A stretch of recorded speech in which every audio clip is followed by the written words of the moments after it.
ഇവിടെ സാധനം വെച്ച കാണത്തില്ല. എന്നാലും എവിടെ പോയി? ഞാൻ ഇവിടെ ആണ് വെച്ചത്. സുമേ, എടി സുമേ,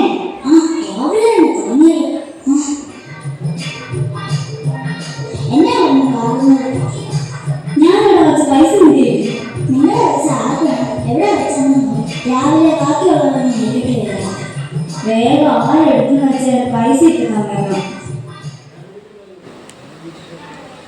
ഇതല്ലേ നിങ്ങളുടെ പൈസ? കണ്ണും കാണത്തില്ല.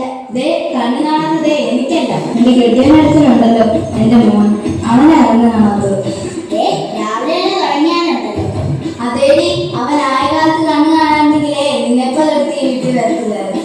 അങ്ങനെ സുമ വലിയൊന്നും അല്ലേ സുമ? പിന്നെ കൊട്ടക്കണക്കല്ലേ ഇങ്ങോട്ട് കൊണ്ടുവന്നത്. ഇങ്ങോട്ട് കയറി വന്ന ഒറ്റ തെറ്റേ ഞാൻ ചെയ്തിട്ടുള്ളൂ. ദൈവമേ, എന്റെ കഥ എനിക്ക് എഴുതാൻ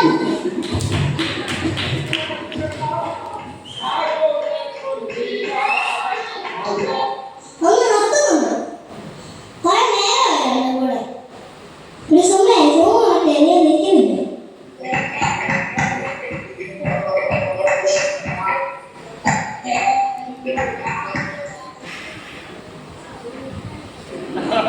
നിലപാടുകളുടെ പാടിലേക്ക് ഏതായിട്ടും സ്വപ്നതയാണ് നമ്മുടെ കവിയത്തിന് കുടുംബവും ഇപ്പൊ ജോലി ചെയ്തിട്ടുണ്ട്. അവര് എന്തോ സാങ്കേതിക തകരാറുകൾ കയറാൻ പറ്റിയില്ല. അതുകൊണ്ട് സാക്ഷ്യം കഴിഞ്ഞെങ്കിലും സഹോദരിമാർക്ക് കവിയത്തിന്റെ കുടുംബത്തിലെ സഹോദരിമാർക്ക് സാക്ഷ്യം എന്ന് പറയുന്ന അവസരം നമ്മൾ കൊടുക്കുകയാണ്.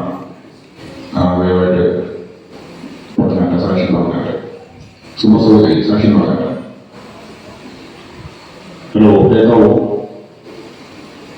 ഓക്കെ, സുമസഹോദരി സാക്ഷ്യം പറഞ്ഞാല്. ദൈവനാമത്തിന് മഹത്വം ഉണ്ടാകട്ടെ. റേഞ്ച് കിട്ടാത്തതുകൊണ്ട് ഞങ്ങൾക്ക് സമയത്തിന് കയറാൻ പറ്റിയില്ല.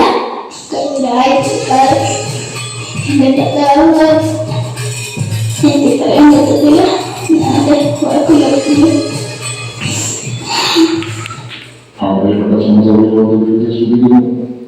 പലപ്പോഴും സഹോദരി ഓർത്ത് വളരെ ഞാൻ ദൈവത്തിന് നന്ദി പറയുന്നു. കാരണം സാക്ഷിയാണെങ്കിലും പ്രാർത്ഥനയാണെങ്കിലും കൂടുതലും കണ്ണീരൊഴുക്കുന്ന ഒരു സഹോദരിയാണ് നമ്മുടെ സഭയിലെ മറ്റു പല സഹോദരിമാർക്ക് മാതൃപരമായിട്ടുള്ള ആത്മീയ അനുഭവങ്ങളുള്ളൊരു സഹോദരിയാണ്. സഹോദരിയോട് ദൈവത്തെ സ്തുതിക്കുന്നു. എൻ്റെ ദൈവത്തോടുള്ള നന്ദിയും സ്നേഹവും കൊണ്ട് എനിക്ക് പറയാനായിട്ട് കഴിഞ്ഞിട്ടില്ല. ദൈവവും സഹോദരി ധാരാളമായി അനുഗ്രഹിക്കുമാകട്ടെ. അമ്മ പറഞ്ഞട്ടെ, അമ്മ കേൾക്കാവോ? രണ്ട് വാക്ക് പറഞ്ഞട്ടെ. പ്രിയപ്പെട്ട ദൈവമക്കളെ, നമ്മുടെ സഭയിലെ ഒരു മുതിർന്ന സഹോദരി എന്ന നിലയിൽ എനിക്ക് നിങ്ങളോട് ചിലത് പറയാനുണ്ട്. നമ്മുടെ സഹോദരിമാർ കുടുംബത്തിന്റെ വിളക്കായിരിക്കണം, സമാധാനം ഉണ്ടാക്കുന്നവരായിരിക്കണം.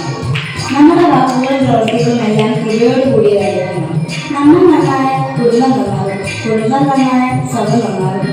ഞാനും ദൈവം എനിക്ക് തന്ന എൻ്റെ മോളും ഞങ്ങൾ എപ്പോഴും നമ്മുടെ സഭയിലെ സഹോദരിമാർക്ക് വേണ്ടി പ്രാർത്ഥിക്കാറുണ്ട്. നമ്മുടെ സഭയുടെ അനുഗ്രഹത്തിന് നമുക്ക് ഒന്നിച്ച് പ്രവർത്തിക്കാം എന്ന് പറയുന്നുണ്ട് ഞാൻ എൻ്റെ വാക്കുകൾ വിളിക്കുന്നു. ദൈവം എല്ലാവരും അനുഗ്രഹിക്കട്ടെ.